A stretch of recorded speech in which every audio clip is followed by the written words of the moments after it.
देखो, आज हम लोग सीखेंगे किसी भी प्रोडक्ट की कॉस्ट कैसे निकलती है।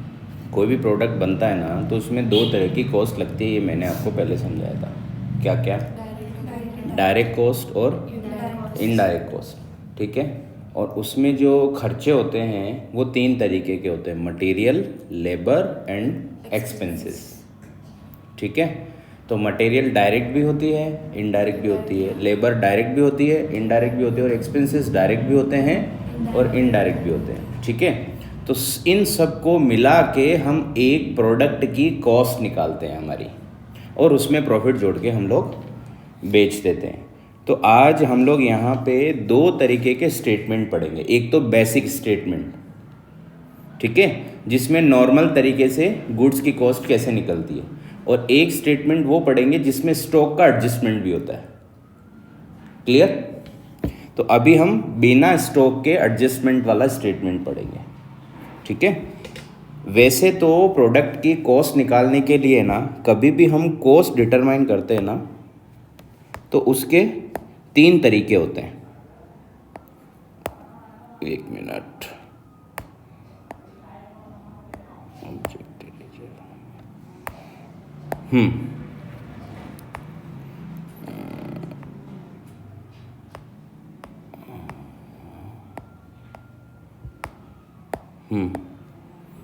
तो कॉस्ट को डिटरमाइन करने के ना तीन मेथड होती है, तीन तरीके होते हैं कॉस्ट को डिटरमाइन करने के लिए। पहला होता है स्टेटमेंट ऑफ कॉस्ट। क्या? Statement of cost. Number two होता है कॉस्ट शीट। क्या? और number three production account. Production account. ठीक है। तो स्टेटमेंट ऑफ कॉस्ट हम लोग आज सीखेंगे कि स्टेटमेंट ऑफ कॉस्ट बना के, जैसे स्टेटमेंट ऑफ कॉस्ट बनता है ना, वैसे के वैसे ही same to same cost sheet बनती है। बस इन दोनों में डिफरेंस ये होता है कि स्टेटमेंट ऑफ कॉस्ट में हम लोग पर यूनिट नहीं लिखते। पर यूनिट मतलब पर केजी। जैसे मटेरियल लगी 1,50,000 रुपये, तो उसमें आप कितनी क्वांटिटी बना रहे हो, तो पर क्वांटिटी कितनी मटेरियल लगती है वो हम कॉस्ट शीट में भी मेंशन करते हैं। लेकिन स्टेटमेंट ऑफ कॉस्ट में वो चीज़ हम लोग मेंशन नहीं करते। समझ में आ रहा है? तो अभी हम लोग पढ़ेंगे बेसिक स्टेटमेंट ऑफ कॉस्ट, है ना। तो स्टेटमेंट ऑफ कॉस्ट, है ना। अब स्टेटमेंट तो आपने स्टार्टिंग से बनाए, बैंक रिकन्सिलेशन स्टेटमेंट बनाया आपने 11th में, है ना। उसके बाद में कैश फ्लो स्टेटमेंट बनाया आपने। स्टेटमेंट हमेशा कैसे बनता है? वही पर्टिकुलर्स, है ना, देन डिटेल, उसके बाद टोटल। ठीक है। ये अमाउंट के दो कॉलम हो जाएंगे। ये स्टेटमेंट ऑफ कॉस्ट बन गया हमारा। तो यहाँ हम लोग क्या लिखेंगे? सबसे पहले तो हम डायरेक्ट कॉस्ट लिखेंगे हमारी, उसके बाद में इनडायरेक्ट कॉस्ट लिखेंगे। ठीक है। तो सबसे पहले यहाँ पे आएगा डायरेक्ट मटेरियल। ठीक है। ये सीधा बात, ये हो गया हमारा डायरेक्ट मटेरियल। ठीक है। उसके बाद में आएगी डायरेक्ट वेजिस, जिसको हम लोग डायरेक्ट लेबर भी बोलते हैं। कोई भी प्रोडक्ट बनाओगे तो सबसे पहले कच्चा माल लगेगा, उसके बाद में उस माल पे मजदूरी लगेगी। ठीक है। प्रोडक्ट है ना, कभी भी बनता है तो फाइनल प्रोडक्ट कैसे बनता है? कच्चा माल पहले परिवर्तित होता है अर्धनिर्मित माल में, और अर्धनिर्मित माल फिर अगेन परिवर्तित होता है पक्के माल में, फिर उसको बेचा जाता है। समझ में आया? तो कोई भी कच्चा माल वर्क इन प्रोग्रेस गुड्स में कैसे कन्वर्ट होगा? जब आप उस पर खर्चा लगाओगे, है ना। किसी सिलाई करने वाले को कपड़ा खरीद के दे दिया, तो कपड़े की खरीद तो आपका कच्चा माल हो गई। अब उसको सिलाई करवाओगे, समझ में आया? मशीन भी का भी खर्चा होएगा, उसके अंदर लाइटिंग भी जाएगी आपकी, जो टेलर है उसकी सैलरी भी जाएगी आपकी। तो वो क्या बनेगा? Stock of work in progress, अर्धनिर्मित माल। फिर उसके वो बटन लगाना, उसको पैकिंग करना, उसके प्रेस करना, और भी उसको डिज़ाइन देना, ये करना वो करना, ये सब क्या है? Final product. हालांकि डिज़ाइन देना तो पहले हो जाता है। समझ रहे हो ना मैं क्या समझा रहा हूँ तुम्हारे को? ठीक है, तो फिर क्या लगेगा? Direct labour. अच्छा, डायरेक्ट का मतलब समझ में आता तुम्हें? जो डायरेक्ट प्रोडक्ट पे लगता हो, ठीक है। उसके बाद में डायरेक्ट एक्सपेंसेस। डायरेक्ट एक्सपेंसेस क्या होते हैं? जैसे cost of design and modules हो गया, रॉयल्टी हो गया कि बिना रॉयल्टी दिए आप उस प्रोडक्ट को मैन्युफैक्चर ही नहीं कर सकते, या लाइसेंस फीस हो गया, ये सब क्या है? Direct expenses. समझ में आया? तो अगर हम लोग इन तीनों कॉस्ट को ऐड कर लेते हैं तो ये आती है हमारी डायरेक्ट कॉस्ट। ठीक है, ये कौन सी कॉस्ट है हमारी? जिसको हम लोग प्राइम कॉस्ट भी बोलते हैं। क्या? ये हम बेसिक स्टेटमेंट ऑफ कॉस्ट पढ़ रहे हैं, जिसमें हम स्टॉक का एडजस्टमेंट नहीं कर रहे अभी फिलहाल। इसके बाद में इसका एक एक्सपेंडेड स्टेटमेंट ऑफ कॉस्ट बनेगा जिसमें सारी डिटेल सीखेंगे हम लोग। फिलहाल के लिए समझ में आया? ये हालांकि मैंने पहले भी समझाया था तुम्हारे को, है ना। तो ये हमने क्या करे, हमारे डायरेक्ट खर्चे सारे के सारे ऐड कर दिए। क्लियर है? तो ये हमारी कौन सी कॉस्ट आ गई? किसी भी प्रोडक्ट को बनाने की प्राइम कॉस्ट। मतलब ये कॉस्ट वो कॉस्ट है जो तो लगेगी ही लगेगी, इनके बिना तो आप प्रोडक्ट मैन्युफैक्चर ही नहीं कर सकते। समझ में आया? अब नंबर आएगा ओवरहेड्स का, जिसको हम लोग बोलते हैं इनडायरेक्ट कॉस्ट। क्या बोलते हैं? अब हमारी इनडायरेक्ट कॉस्ट आएगी। अब इनडायरेक्ट भी तीन तरीके की हो सकती है, material, labour and overhead expenses.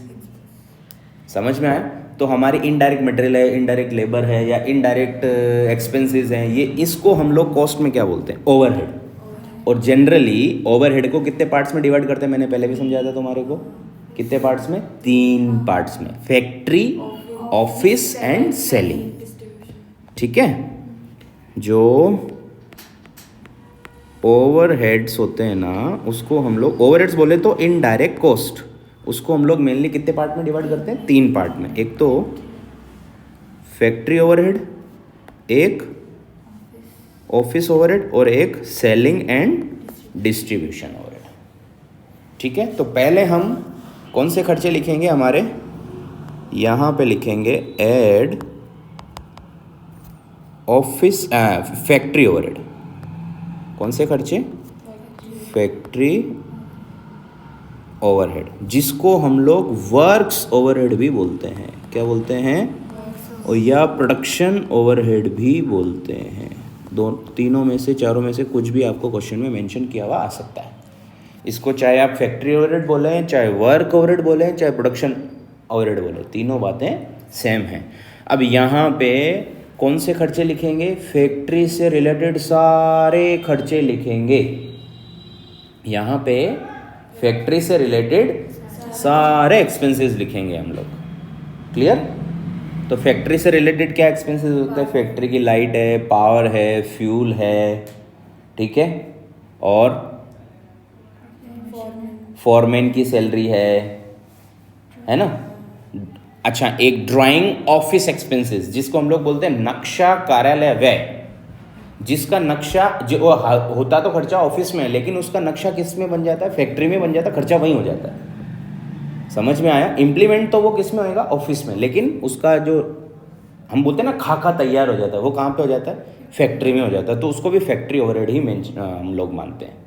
ठीक है, तो फैक्ट्री से रिलेटेड जितने भी खर्चे क्वेश्चन में गिवन है, आपको किस में डालने हैं? फैक्ट्री ओवरहेड में।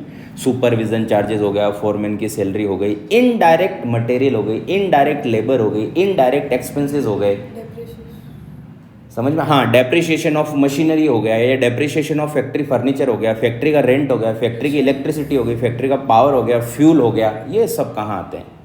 Factory overhead. क्लियर है? तो अगर हम लोग यहाँ देखो, यहाँ ऐसे ऐसे फैक्ट्री ओवरहेड हम लोग ऐड करते जाएंगे, ठीक है, और ये फैक्ट्री ओवरहेड हम लोग यहाँ पे बाहर लिखेंगे। ठीक है, तो ये क्या थी हमारी प्राइम कॉस्ट। इसमें हम लोग हमारे फैक्ट्री ओवरहेड क्या कर देंगे, ऐड कर देंगे। ठीक है, तो यहाँ पे जो कॉस्ट आएगी इसको हम लोग बोलेंगे फैक्ट्री कॉस्ट। कौन सी कॉस्ट, जिसको हम लोग वर्क कॉस्ट भी बोल सकते हैं।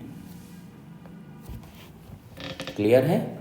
तो जब प्राइम कॉस्ट में हम लोग हमारे फैक्ट्री के भी खर्चे ऐड कर देते हैं तो उसको हम लोग क्या बोलते हैं, फैक्ट्री कॉस्ट, वर्क कॉस्ट।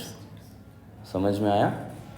और अभी वर्क कॉस्ट बोले तो ये प्रोडक्ट हमारा लगभग बन, पूरा नहीं, लगभग बन के तैयार हो चुका है, फैक्ट्री के सारे खर्चे इसमें लग चुके हैं।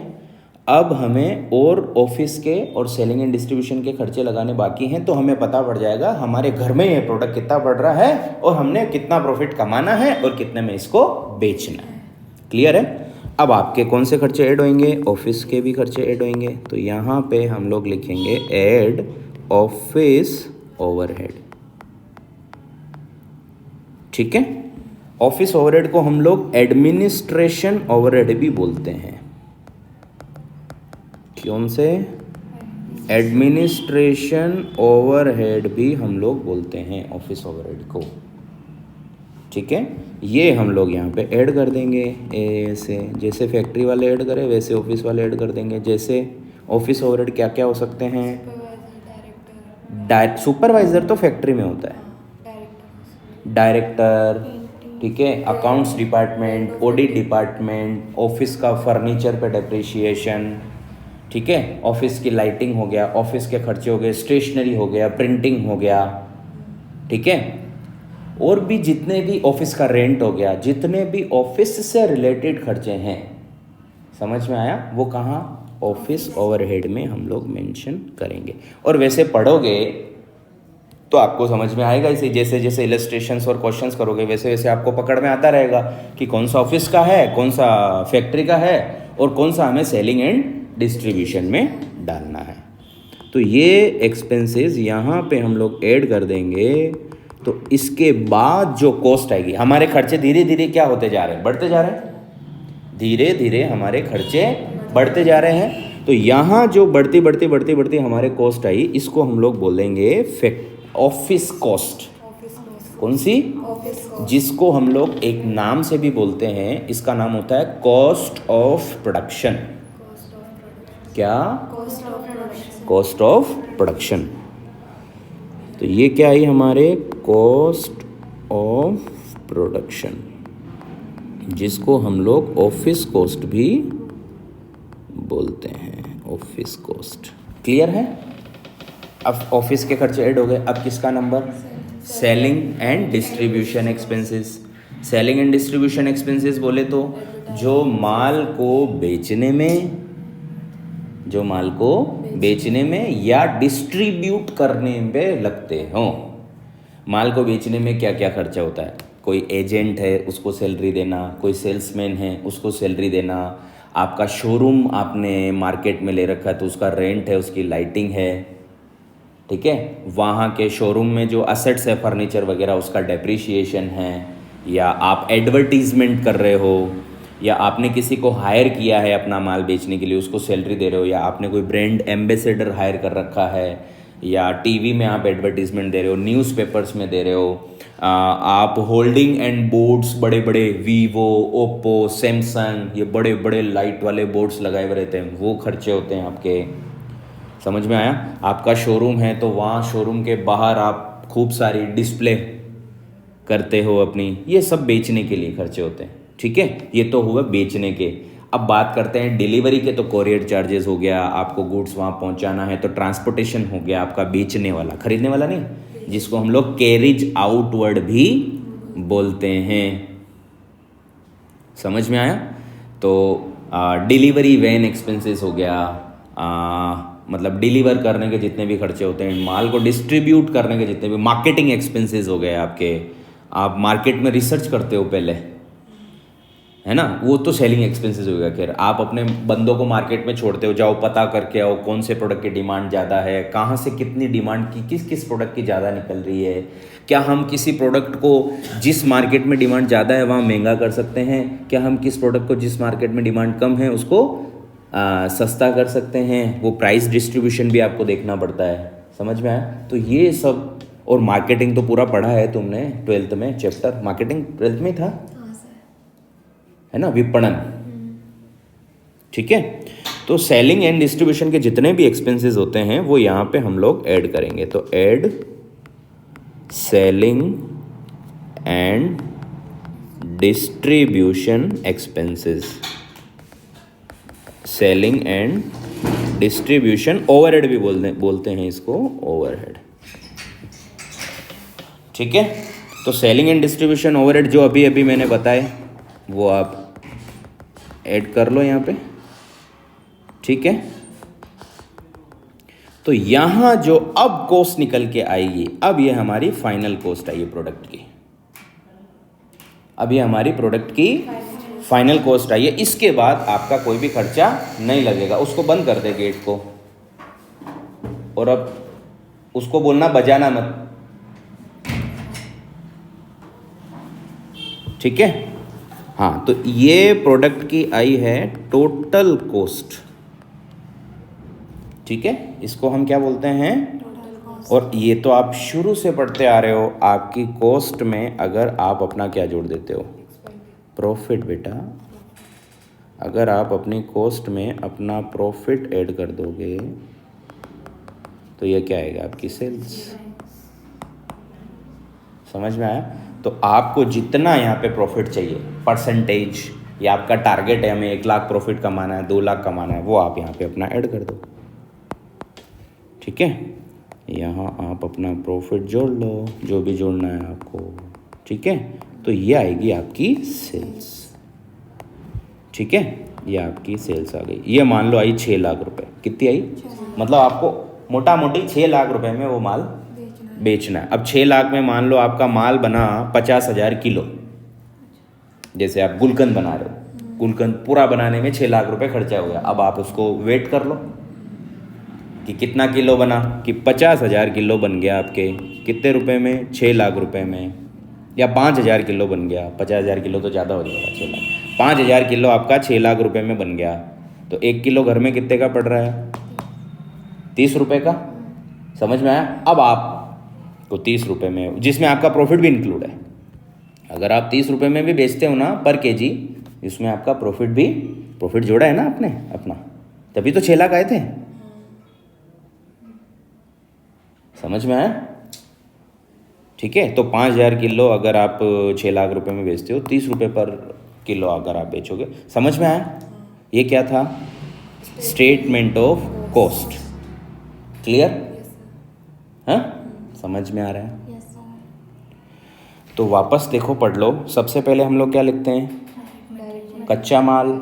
उसके बाद में उस माल पे क्या लगती है, मजदूरी। मजदूरी के बाद क्या लगते हैं आपके खर्चे। खर्चों से क्या आता है, डायरेक्ट कॉस्ट, प्राइम कॉस्ट। ठीक है, उसके बाद में किसके खर्चे लगेंगे, फैक्ट्री के, उसके बाद में ऑफिस के, उसके बाद में सेलिंग के। फैक्ट्री के खर्चे जोड़ोगे तो फैक्ट्री कॉस्ट आएगी, ऑफिस के खर्चे जोड़ोगे तो ऑफिस कॉस्ट आएगी, जिसको हम कॉस्ट ऑफ प्रोडक्शन भी बोलते हैं। सेलिंग डिस्ट्रीब्यूशन एक्सपेंसेस जोड़ोगे तो टोटल कॉस्ट आएगी, उसके बाद में प्रॉफिट ऐड करोगे तो आपकी आएगी सेल्स। Is it clear? पूरा समझ में आ रहा है? हाँ, क्लियर? अब यहाँ पे ये तो आपका था बेसिक स्टेटमेंट ऑफ कॉस्ट। ठीक है, इसके बाद एक डिटेल्ड स्टेटमेंट ऑफ कॉस्ट बनता है। वो कैसे बनता है? ठीक है, तो यहाँ हम लोग एक और स्टेटमेंट ऑफ कॉस्ट सीखेंगे, स्टेटमेंट ऑफ कॉस्ट, है ना। इसको डिटेल में सीखेंगे हम लोग इस बार।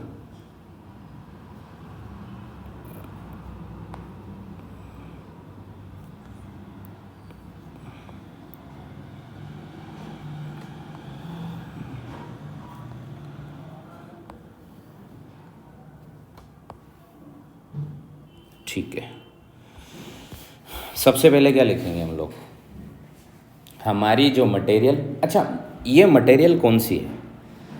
ये कौन सी मटेरियल है जो हम खरीद के लाए? नहीं, जो हम खरीद के लाए वो मटेरियल हमारी प्रोडक्ट की कॉस्ट में ऐड नहीं होती है। हमें वो मटेरियल प्रोडक्ट की कॉस्ट में ऐड करनी है जो खरीद के लाए उसमें से लगी। आप तो 5 साल की मटेरियल एक साथ उठा के ले आओगे, तो क्या उसकी कॉस्ट आप उस प्रोडक्ट को बनाने में जोड़ दोगे? मेरी बात समझ रहे हो कि नहीं समझ रहे हो? आपने तो 1 करोड़ की मटेरियल ले ली, समझ में आया? उसमें से 10 लाख रुपए की मटेरियल ही प्रोडक्ट बनाने में यूज़ करी, तो क्या आप 1 करोड़ का खर्चा उसमें जोड़ दोगे? मेरी बात समझ रहे हो? यहाँ हमेशा परचेजेस ऑफ मटेरियल प्रोडक्ट की कॉस्ट में ऐड नहीं होता है, ठीक है? आपको ऐड करना होता है मटेरियल कंज्यूम्ड। क्या? Material consumed. कंज्यूम्ड का मतलब होता है मटेरियल यूज्ड इन प्रोडक्शन। क्या? मटेरियल। आप कितनी मटेरियल खरीदते हो उससे मतलब नहीं है, मतलब किससे है? कितनी उसमें से यूज़ करते हो। समझ में आया? अच्छा, ऐसा तो है नहीं कि आप हमेशा मटेरियल खरीद के ही लाओगे, उसमें से ही यूज़ करोगे। कुछ पहले से भी पड़ी रहती है कच्चा माल। आपके पास किसी कस्टमर का ऑर्डर आया, हमें इतने इतने पीस चाहिए, इस कपड़े से चाहिए और ये इसे डिजाइन चाहिए, तो ज़रूरी थोड़ी आप कपड़ा नया ही खरीद के लाओगे। आपके पास पहले से भी तो कपड़ा अवेलेबल हो सकता है ना, कम पड़े जो खरीद के ले आओगे। हाँ, हो सकता है थोड़ा ज़्यादा खरीद के ले आओगे, क्योंकि बिल्कुल ही ख़त्म थोड़ी ना होगा। समझ में आया? क्या आप अपने कच्चे माल को बिल्कुल ख़त्म कर देते हो? क्या आपके पास कच्चा माल पहले से कभी अवेलेबल ही नहीं होता है? होता है।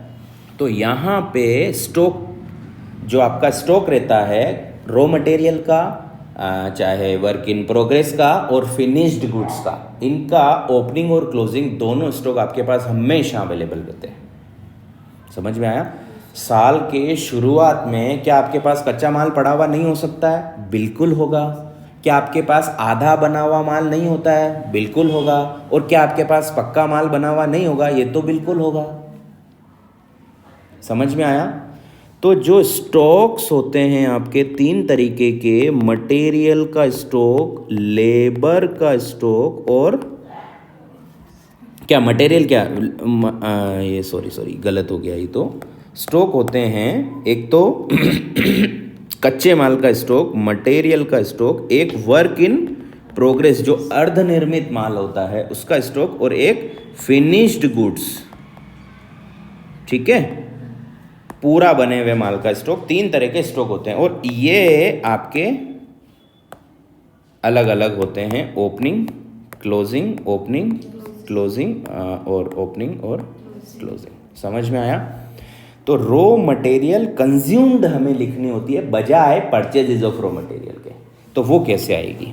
सबसे पहले हम लोग यहाँ पे लिखेंगे opening stock of raw material. क्या लिखेंगे? ओपनिंग स्टॉक ऑफ, इसका मतलब है वो कच्चा माल जो साल के पहले दिन आपके पास ऑलरेडी पड़ा था। क्लियर है? वो कच्चा माल जो साल के पहले दिन ऑलरेडी पड़ा था। क्लियर है? वो यहाँ पे लिख दो। मैं अमाउंट भी मेंशन करके समझाऊँ तुम्हारे को। मान लो 50,000 का माल आपके पास पहले से पड़ा है,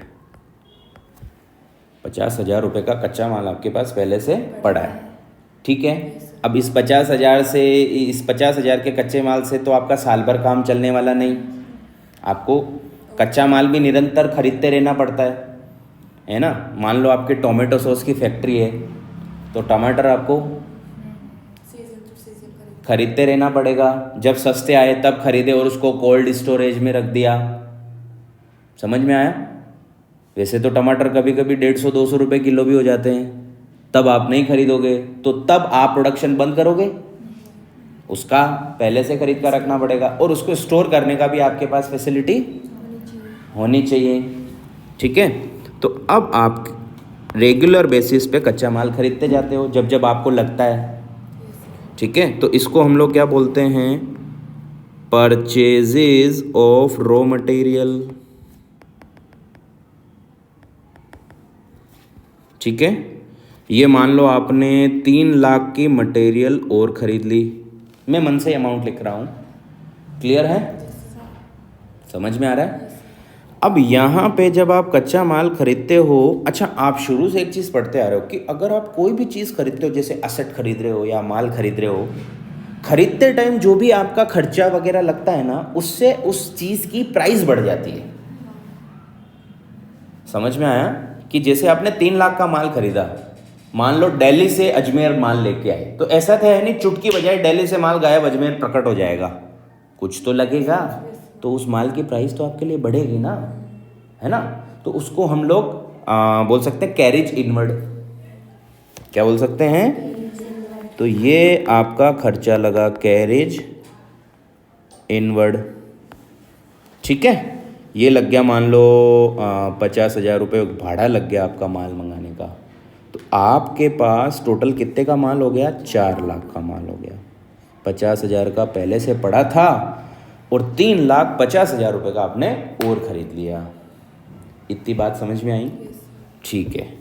अब यहाँ पे बहुत बार होता है कि कुछ माल तो आपका ख़राब होना तय है, या कुछ माल के वजन में कमी आना तय है। आप माल लाए 1000 किलो, बचेगा 970 किलो। समझ में आया? कुछ सूख जाएगा, जैसे कोई पेट्रोलियम प्रोडक्ट है आपका, ऑयल है जो उड़ता है, समझ में आया? तो क्या आप बचा के रख लोगे सेम टू सेम? कुछ तो उड़ेगा। समझ में आया? जैसे लकड़ी है आपका फर्नीचर का बिजनेस है, फर्नीचर मैन्युफैक्चर करते हो, लकड़ी खरीदी, लकड़ी आप क्यूबिक फीट के हिसाब से खरीदते हो, मतलब घन फुट, और ज़्यादा डिटेल में किलो के हिसाब से मान लो। तो आप जितने किलो लकड़ी खरीदोगे, क्या फर्नीचर बनाते वक्त उतने किलो लकड़ी लगेगी? नहीं ना, कुछ तो सूखेगी, कहीं तो स्टोर करोगे उसको। समझ में आया? ठीक है। तो यहाँ पे क्या होता है, कुछ माल आपका एक तो हो जाता है स्क्रैप, और एक होता है लॉस इन वेट। क्या होता है? तो लॉस इन वेट को आप बेच नहीं सकते, वो तो हाथ में ही नहीं है माल, कैसे बेचोगे? स्क्रैप आप बेच सकते हो। देखो कुछ माल खराब भी हो जाता है आपका, ये तो मैंने बताया लॉस इन वेट। अब बात आती है स्क्रैप की। किसकी? जैसे आपने आपका मान लो कोई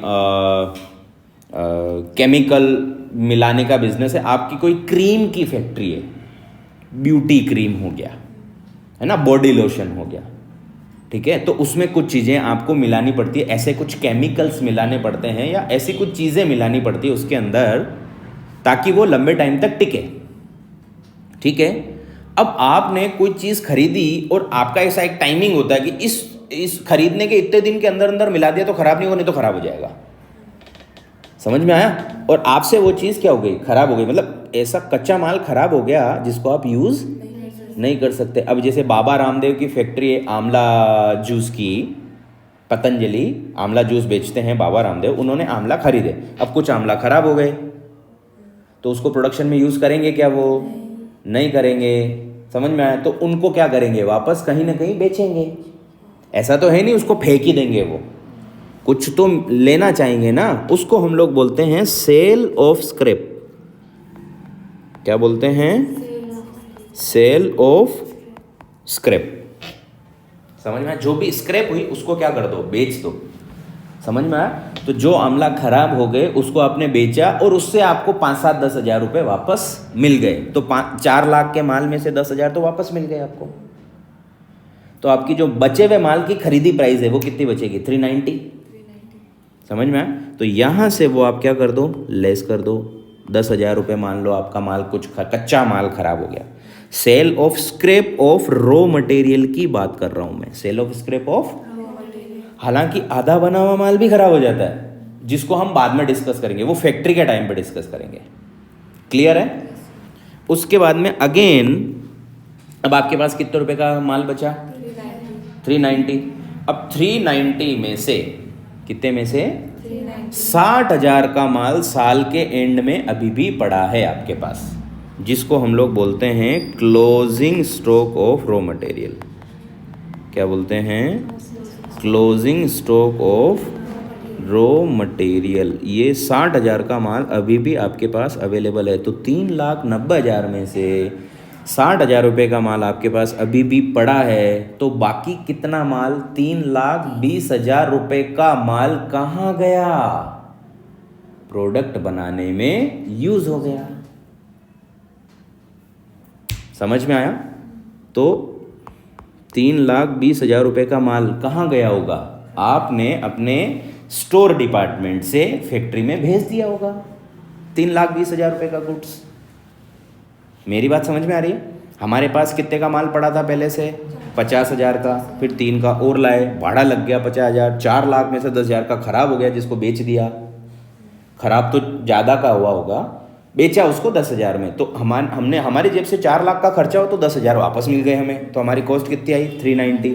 390 में से अभी भी 60,000 का माल आपके पास। अब ऐसा तो है नहीं पूरा कच्चा माल बनाने में यूज़ हो जाएगा, कुछ तो बचेगा, वो 60,000 का बच गया। तो 3,20,000 रुपये का माल प्रोडक्ट को बनाने में यूज हो गया, जिसको हम लोग बोलते हैं रॉ मटेरियल यूज्ड, कंज्यूम्ड। ये बताया था ना मैंने, ये रॉ मटेरियल कंज्यूम्ड। तो रॉ मटेरियल कंज्यूम्ड समझ में आया? तो रॉ मटेरियल कंज्यूम्ड या यूज्ड, इसको हम लोग बोलते हैं। क्लियर है? तो ये पहला टॉपिक क्लियर हुआ आपका, डायरेक्ट मटेरियल। ये जो था ना यहाँ पे, ये डायरेक्ट मटेरियल, ये पहला टॉपिक क्लियर हुआ आपका। क्लियर? अब नंबर 2 पे क्या आएगा? Direct labour. डायरेक्ट लेबर या डायरेक्ट वेजेस, वो आप यहाँ पे लिख दो। जैसे 1 लाख रुपए ये लग गई, मजदूरी लग गई 1 लाख रुपए। अब आएंगे डायरेक्ट एक्सपेंसेस। क्या? डायरेक्ट एक्सपेंसेस, ये मान लो 50,000 रुपये ये लग गए।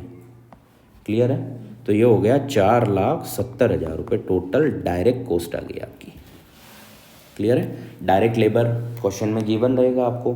और डायरेक्ट एक्सपेंसेस क्या होते हैं वो मैंने आपको समझाए थे अभी, है ना? Cost of design and modules हो गया, रॉयल्टी हो गया, लाइसेंस फीस हो गया, कुछ प्रोडक्ट को बनाने की परमिशन हो गई, ये सब चीज़ें क्या होती हैं? डायरेक्ट।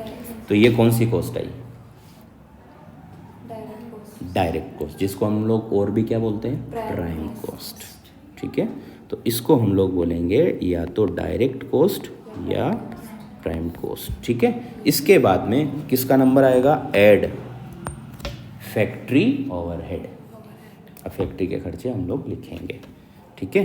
तो यहाँ पे हम लोग जितने भी फैक्ट्री से रिलेटेड खर्चे हैं वो यहाँ पे मेंशन करेंगे। ठीक है? यहाँ पे फैक्ट्री के जितने भी लाइटिंग, फैक्ट्री के एक्सपेंसेस, सुपरविज़न, फोरमैन, फैक्ट्री का रेंट, फैक्ट्री का ये, फैक्ट्री का वो, सब ऐड कर देंगे।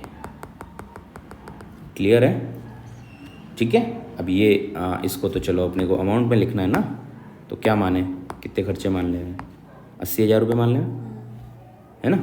तो 80,000 रुपये ये लग गए आपके फैक्ट्री के खर्चे मान लो टोटल। तो 5,50,000 रुपये ये क्या है? आपकी फैक्ट्री की कॉस्ट। अब यहाँ हम लोग इसके सामने फैक्ट्री कॉस्ट नहीं लिखेंगे। जनरली तो ये फैक्ट्री कॉस्ट आती है, जनरली तो ये क्या आती है? फैक्ट्री कॉस्ट आती है, लेकिन ये फैक्ट्री कॉस्ट अभी हम लोग यहाँ पे नहीं लिखेंगे। अब यहाँ ये कौन सा माल है बताओ मेरे को? 5.5 लाख रुपए खर्च हो गया ना, कुछ माल तो बना। ये कौन सा माल है? Stock of work in progress. क्या है? ये माल आधा बन के तैयार हो गया। अब आपके पास कुछ माल ऐसा पहले से भी पड़ा होता है जो इतना ही बना हुआ है, तो उन दोनों को क्या कर दो? ऐड कर दो। तो यहाँ हम लोग क्या करने वाले हैं, जैसे मैंने पहले भी समझाया था, स्टॉक 3 तरीके होते हैं और हर तरीके के स्टॉक का आपके पास ओपनिंग क्लोजिंग स्टॉक रहता है। तो ओपनिंग स्टॉक हमेशा ऐड करेंगे और क्लोजिंग स्टॉक हमेशा लेस करेंगे, लेकिन उनकी जगह अलग अलग होती है। जैसे रॉ मटेरियल का ओपनिंग स्टॉक हमने ऐड करा था यहाँ पे, ये देखो, ये रॉ मटेरियल का ओपनिंग था, ये रॉ मटेरियल का क्लोजिंग था, ये ऐड, ये वाला ऐड, ये वाला लेस। ये कहाँ आता है? कंज्यूम्ड के ऊपर। ये हमने क्या लिखना है? फैक्ट्री के खर्चों के नीचे। तो यहाँ हम लोग क्या लिखेंगे? Opening stock of work in progress, ये यहाँ पे आप ऐड कर दो। मान लो ये ऐड कर दिया मैंने 20,000 रुपये, ठीक है। और यहाँ से आप लेस कर दो closing stock of work in progress, ये यहाँ पे जो फिर से बच गया। समझ में आया कि इतना आधा बना हुआ माल तो अभी आपने बनाया है, 20,000 का इतना ही बना हुआ माल पहले से पड़ा है, और इसमें से 30,000 का माल इतना बना हुआ बच गया, तो बाकी का क्या कर दिया, बेच दिया। मतलब बेच दिया क्या, उसको पूरा बनाने के लिए भेज दिया, है ना। आधा बना हुआ माल 5.5 लाख का तो अभी बनाया है, 20 का पहले से पड़ा है, इतना ही बना हुआ माल, तो टोटल 570 में से 30,000 का यहीं पड़ा रह गया, तो पूरा बनने के लिए कितना गया, 5,40,000। तो 5,40,000 rupees will be treated as factory cost.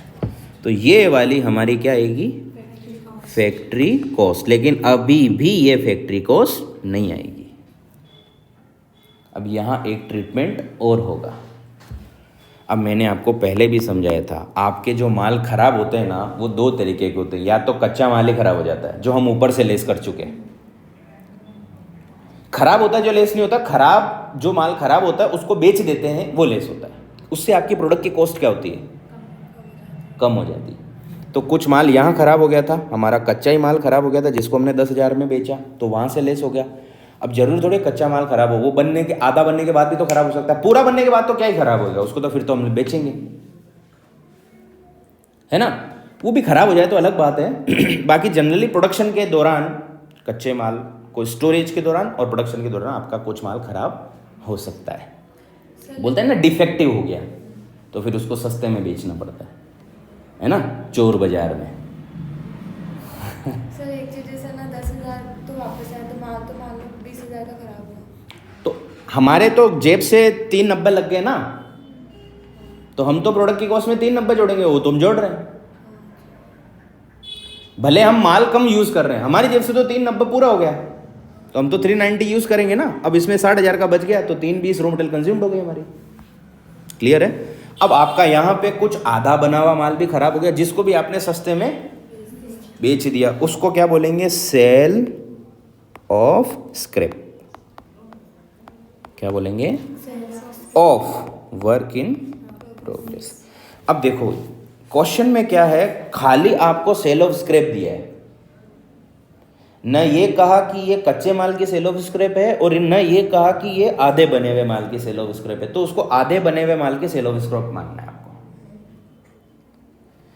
Clear है। तो यहाँ आपका कुछ माल खराब हो गया, यहाँ फिर आपने उसको 20,000 रुपये में क्या कर दिया, बेच दिया, तो यहाँ 5,40,000 खर्च हुए आपकी जेब से, जिसमें से 20,000 रुपये वापस आ गए आपके पास, तो 5,20,000 रुपये, इसको हम लोग बोलेंगे फैक्ट्री कॉस्ट।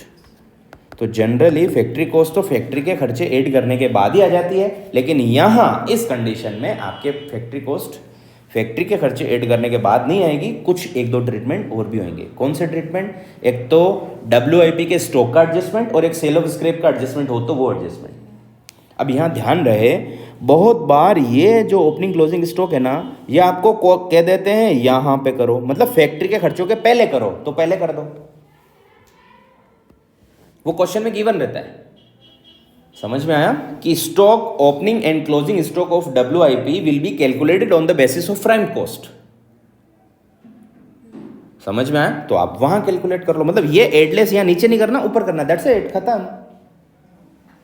समझ में आया, बाकी फॉर्मेट पूरा यही है। अब ये क्या आ गई आपके फैक्ट्री कॉस्ट। फैक्ट्री कॉस्ट के बाद किसका नंबर आता है, ऑफिस का। हाँ, तो यहाँ हम लोग वापस ऐड करेंगे office and administration expenses, office and administration overhead. Clear है। तो office and administration overhead add करेंगे यहाँ पे। अब ऑफिस से रिलेटेड सारे खर्चे आप यहाँ पे लिख दो, ठीक है।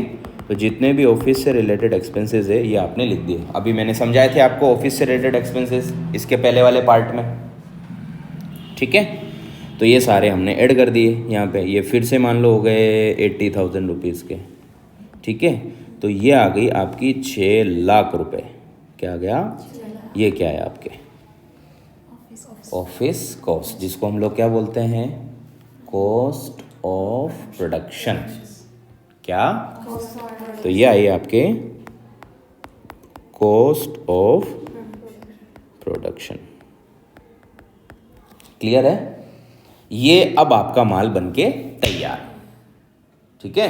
पूरा माल आपने बनाया, मटेरियल भी लगी, मजदूरी भी लगी, खर्चे भी लगे, और फैक्ट्री के भी खर्चे लगे, कुछ घट भी गए, कुछ वापस बढ़ भी गए। समझ में आया? तो इसको क्या बोलते हैं हम लोग? Cost of manufactured goods production, cost of manufactured goods, या कॉस्ट ऑफ फिनिश्ड मिक्सचर, या कॉस्ट ऑफ फिनिश्ड गुड्स। समझ में आया? अब यहाँ ये तो माल बन के तैयार। अब वही वाली बात, कुछ माल आपके पास पहले से बना हुआ पड़ा है पूरा, उसमें से कुछ बच भी गया। तो 6 लाख का माल आपने नया बनाया, 50,000 का मान लो आपके पास पहले से बना हुआ ही पड़ा था, तो आपके पास टोटल बना हुआ कितना हो गया? 6.5। 6.5 में से 1.5 लाख रुपए का माल अभी भी दुकान में पड़ा है आपके, तो 4 लाख का माल बिक गया।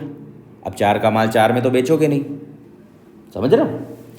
तो यहाँ हम लोग ऐड क्या करेंगे? Opening stock of finished goods. क्या ऐड करेंगे? Opening stock of finished goods. ये हम लोग यहाँ पे ऐड करेंगे। ये मान लो कितना? 50,000 का माल पुराना पिछले साल का ही आपके पास बना हुआ पड़ा है, ठीक है। तो आपके पास टोटल माल कितने का हो गया? 6,50,000, ठीक है। अब 6,50,000 में से दुकान में कुछ माल बच जाएगा, ठीक है। तो यहाँ पे क्या बोलेंगे? Closing stock of finished goods. ये आपका लेस हो गया यहाँ से, ठीक है। मान लो 1.5 लाख रुपए का माल आपके पास बच गया, तो आपने 4 लाख रुपए का माल, हाँ 5 लाख, सॉरी 5 लाख रुपए का माल आपने बेच दिया। क्लियर है? इसको हम लोग क्या बोलेंगे? COGS। ये आप 12th में भी पढ़ते थे, कॉस्ट ऑफ गुड्स सोल्ड। जिसको आप लोग रेशियो एनालिसिस में पढ़ते थे, तब पढ़ते थे cost of revenue from operation. हाँ, है ना? कॉस्ट ऑफ गुड्स सोल्ड, ये यहाँ पे लिखेंगे हम लोग, ठीक है। अब क्या 5 लाख का माल बेच दिया आपने, तो 5 लाख को के माल को बेचने में खर्चा नहीं होता है आपका। अब यहाँ पे बहुत बड़ा खर्चा ही यहीं पे होता है। माल घर में 5 लाख का है ना, तो 5 लाख बेचने में लग जाता है। एडवर्टीजमेंट करने पड़ते हैं, बड़े बड़े बोर्ड लगाने पड़ते हैं, डिलीवरी देनी पड़ती है, भाड़ा लगता है, कैरेज आउटवर्ड लगता है, ये लगता है, वो लगता है, मार्केटिंग लगता है। समझ में आया? शोरूम आपको बहुत पहुंच एरिया में महंगी जगह खोलना पड़ता है। समझ में आया? तो यहाँ हम लोग ऐड करेंगे हमारे सेलिंग के और डिस्ट्रीब्यूशन के खर्चे। तो यहाँ हम लोग क्या ऐड करेंगे? Selling and distribution expenses. Selling and distribution expenses, ये यहाँ पे हम लोग ऐड करेंगे, ठीक है। तो ये सब मिला के 2 लाख का खर्चा हो गया आपको फिर से, ठीक है। अब आपको 7 लाख रुपए का माल बेचना है। अब 7 का माल 7 में बेचोगे क्या? नहीं। कुछ तो प्रॉफिट जोड़ोगे। समझ में? ये क्या आया? इसको बोलते हैं हम लोग टोटल कॉस्ट। क्या बोलते हैं? अब यहाँ पे आप अपना प्रॉफिट जोड़ लो जितना भी है। या मान लो क्वेश्चन में लिखा है कि सेल्स आपकी 10 लाख रुपए की है। कितने की सेल है? तो 3 लाख रुपए आपका क्या हो गया?